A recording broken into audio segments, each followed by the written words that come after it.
mas eu tenho uma noção muito clara em relação à qualidade dos trabalhos, em relação à flexibilidade que a gente precisa dar. Por exemplo, quando eu peço gravação de vídeo, eu sei que boa parte da turma não tem um celular bom, que boa parte da turma pode não ter um lugar para gravar, pode não ter internet para poder mandar. E aí, assim, por isso que no meu planejamento eu puxei lá para um mês e pouco antes, no início das aulas, para falar sobre isso, para vocês se organizarem, para se quisessem apresentar aqui, coisas desse tipo. Então, assim, em relação às minhas disciplinas, sem dúvida eu tenho uma noção muito clara de perda, só que o retorno é um retorno muito chato. Acabei de fazer um pós-doc na medicina, eu estava dentro da medicina quando estourou Covid. Para não falar que eu estava dentro, eu fui um dos organizadores do Congresso Nacional de Epilepsia quando deflagrou pandemia no Brasil. Eu estava dentro da Faculdade de Medicina, hospedado no hotel de professores da Unicamp.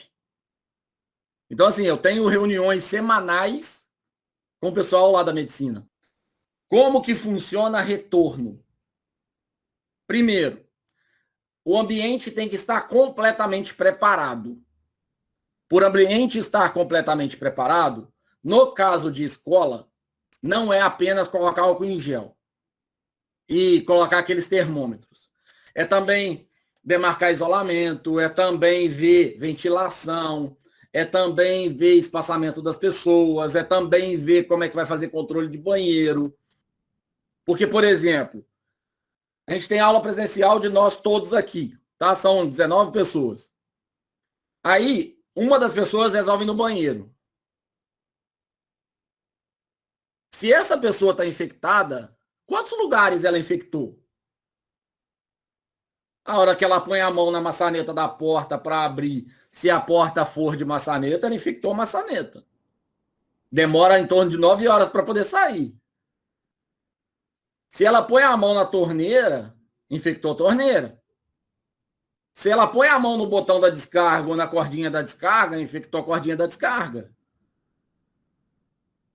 Se ela põe a mão na porta do box do banheiro, infectou a porta do box. Então, assim, o que acontece?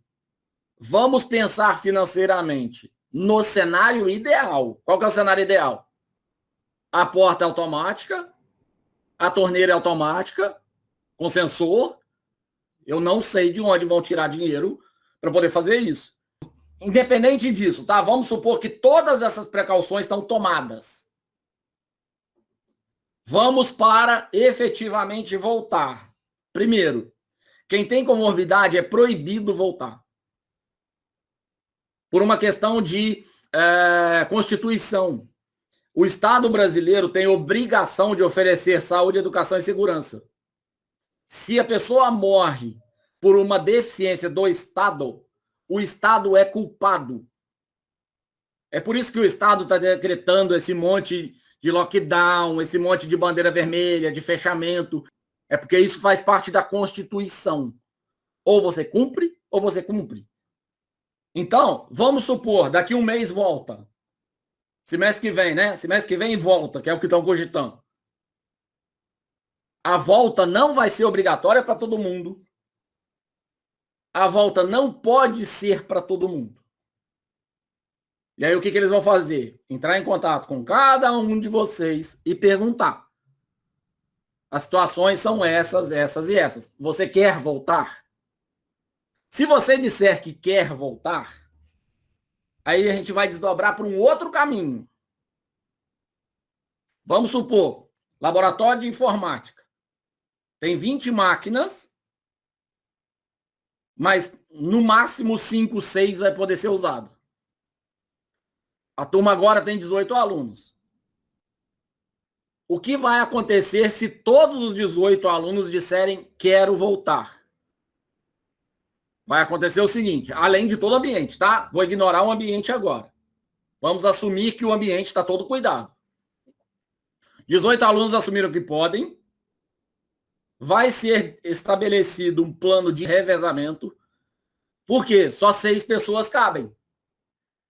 Então, 6 pessoas vão num dia, outras 6 vão no outro, outras 6 vão no outro, e isso vai revezando. Traduzindo a bagunça, para vocês entenderem a bagunça que vira na cabeça de vocês.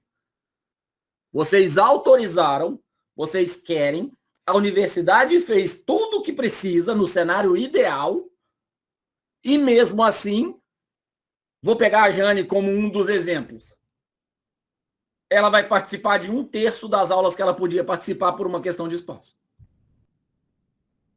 Entenderam a bagunça? Então, assim, qualquer coisa que fala, vai voltar. Não, não vai voltar de uma vez. Não vai impor ninguém a voltar, a não ser funcionário.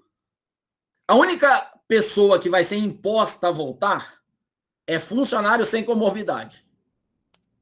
Porque ele não tem saída. O que ele vai fazer? Ou ele pede demissão ou ele volta. Você vai ter professor dando aula só com máscara? Eventualmente vai. Você vai ter professor que vai puxar a máscara para falar com você em sala? Eventualmente vai. Você vai ter professor que vai ter máscara e face shield e luva e não sei o quê? Eventualmente vai. Do mesmo jeito que você encontra com um vendedor na rua e o cara vai ter esse comportamento. O que o órgão fiscalizador, o que a comissão interna tem a obrigação de fazer? Definir regras e instituir uma comissão de fiscalização. Vamos lá, mais um passo, né? Comecei a ter aula presencial e remota. Então a Jane participa de uma presencial e 2 remotas, dessas 3, né? E ela, no primeiro dia, ou na segunda semana, ou em algum momento, ela percebeu que não, peraí, não vale a pena. É arriscado para mim.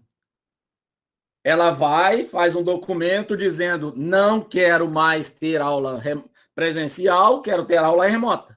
E ela vai para o remoto. Um outro aluno que tinha dito que não, quero ficar no remoto, agora quer o presencial. O que ele pode fazer? Um documento dizendo que vai entrar. E aí o que a comissão tem que fazer? Colocar ele no revezamento das 6 cadeiras que tem disponíveis. Entenderam a doideira que é? Não existe voltar 100%. Tá? Esquece. Esquece porque não existe. Não vai voltar 100% tão cedo, porque a Constituição Federal diz que o Estado precisa garantir saúde. Como o Estado não consegue garantir saúde porque não tem UTI, e a pessoa morre porque não tem espaço para tratamento médico, o Estado pode ser responsabilizado. E reparem, eu não estou falando nada de política, tá? Estou falando de Constituição Federal, o que a Constituição define. Por isso, não tem nada de bonzinho nessa história. Eles apenas estão obrigados a cumprirem a lei. Que a Constituição não se muda. E vocês precisam conscientizar do processo completo. Eu não estou tirando isso da minha cabeça. Se vocês olharem a escola pública da sua cidade, como é que está voltando, é assim. Se vocês olharem a escola particular da sua cidade, como é que está voltando, é assim. Se você pega Niterói e você volta à aula, qual que é a chance de 6 alunos de uma turma de 30 morarem em volta ali? São Gonçalo, Niterói, Rio de Janeiro. Pegar um ônibus e ir para a aula. Gigante. Em Pádua, qual que é a chance de você estar 1 ano e meio sem contrato? Você ter que fechar um contrato de 1 ano, sendo que voltou para amanhã. E aí você vai ficar um dia por semana ali? Eu não estou falando que tem revezamento. Essa variável vai ter que entrar no processo. Você vai ter que colocar a pessoa que está no primeiro horário no revezamento do segundo horário. Eventualmente vai acontecer uma alucinação, que é um negócio muito bizarro, que é o seguinte: a gente não está falando de escola pública ou de escola particular, onde os alunos andam em bloco. A gente está falando de faculdade. Daqui a pouco tem um aluno fazendo disciplina do 7º, outro do 5º, o Nick já fez disciplina no semestre que vem. Tem gente aqui da turma 19, da turma 20. Então, assim, como é que eu faço para organizar o revezamento de modo que o aluno veio para a universidade, ele tem aula de 9 às 11 e ele se teletransporta para a casa dele, porque às 11 horas ele tem que estar na videoconferência assistindo a outra aula porque não tem espaço na sala. Entenderam a loucura que é o negócio? Vocês já imaginaram o que é você passar novembro, dezembro e janeiro tendo aula num calor de Pádua sem ar-condicionado? Eu entendo que a aula remota, igual a gente está tendo aqui, tem um monte de perda. Em outros lados tem ganho. Agora, eu não me colocaria na universidade se eu pudesse escolher em novembro, dezembro, janeiro, sem ar-condicionado, mas nem. Eu não tô nem falando de máscara e face shield, tá? Porque imagina a tua cabeça escorrendo o suor e você de máscara e face shield. Não tem o que fazer. Não tem milagre. E fora assim, obviamente, a gente tá, independente de cenário, você vai ser obrigado a conviver com pessoas de pensamento diferente. Então, você vai ter pessoa que vai tirar a máscara para fumar um cigarro? Vai. Vai ter pessoa que vai tirar a máscara só para ficar com um copo de água na mão? Vai. Vai ter pessoa que vai tirar a máscara porque é um contraventor e gosta de ser do contra? Vai. Vai ter um monte de gente que não se liga que a máscara está debaixo do nariz ou que o nariz é tão grande que não cabe debaixo da máscara? Vai. Eu, por exemplo, tenho uma chatice, porque eu gosto de usar barba, eu tenho usado barba, e a barba fica puxando a máscara para baixo. E aí eu tive que mudar marcas de máscara para poder arrumar uma máscara que me servia. Esses custos todos, quem tem obrigação de levar em consideração são vocês. E, ó, sinceramente, do fundo do meu coração, não se definam por posição política. Então, por exemplo, você mora numa outra cidade, você vai ter que vir e voltar? Quanto custa? Vale a pena? Você tem que alugar um apartamento, tem que alugar uma casa, vale a pena? Olhem para o umbigo de vocês e tomem decisão com o umbigo de vocês e dentro da casa de vocês, entendeu? Não toma decisão, não está indo ninguém. Problema de não estar indo ninguém. Minha turma está lotada. Problema de estar indo turma lotada. Eu fui extremamente sincero com vocês. Até março eu não voltaria por uma questão de sanidade mental. Eu acho um calor vergonhoso, absurdo. E aí, assim, vamos agora virar para o outro lado. Porque eu também não concordo com essa posição de trancar. Sabe por quê? Porque tem um monte de coisas que está muito melhor agora do que no presencial. Quer ver uma das coisas que está melhor agora? Qual que é a chance de você encontrar um professor no corredor fora do horário de aula, sendo que ele não mora aqui? Ele vem e passa um dia, 2 dias. Pequena. Qual que é a chance de você conseguir marcar com o professor uma reunião por videoconferência, sendo que nem você nem ele tem grande familiaridade com videoconferência? Pequena. Agora, nesse momento, as minhas reuniões de orientação de TCC, de mestrado, de artigo, são todas online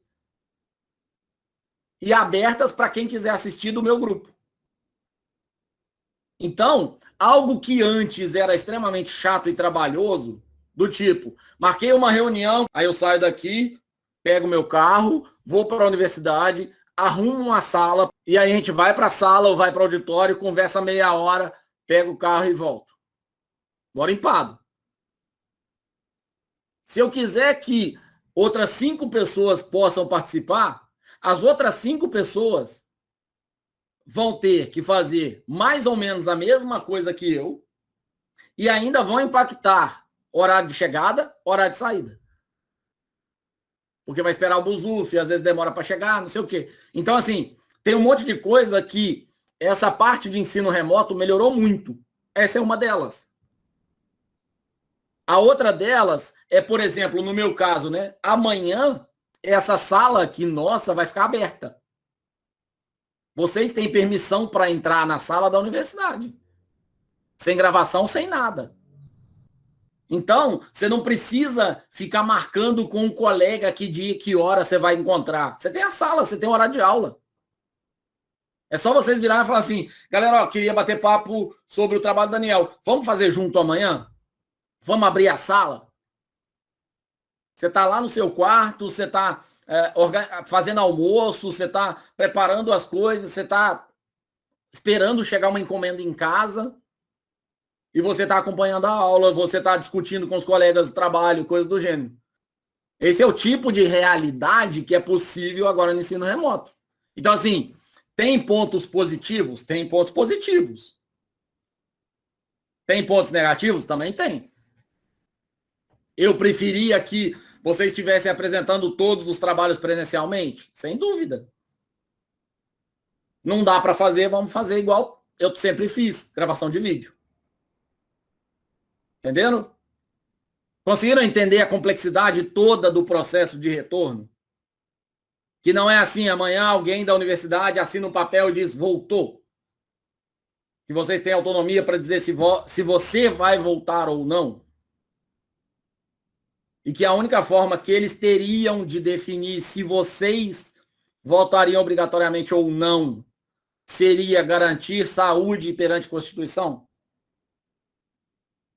E garantir saúde significa que, de acordo com todas as regras sanitárias, espaçamento de pelo menos 1 metro, máscara, placa de acrílico, proteções, álcool gel distribuído, entendeu? E aí, assim, sobre essa coisa de propagação, para quem é da computação, eu vou deixar uma tarefa para vocês. Ó.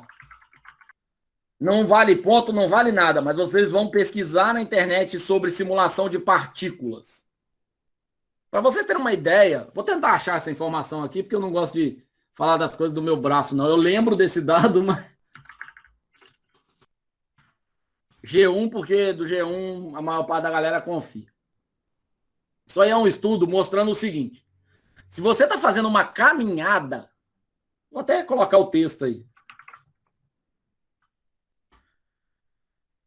Se você está fazendo uma caminhada, a simulação de partículas, que é aquilo que eu falei um pouco antes, aponta um risco quando a distância é inferior a 4 a 5 metros. Se você está fazendo uma corrida, chega a 10. Se você está pedalando, chega a 20. Mas então, conseguiram entender a complexidade do ambiente toda?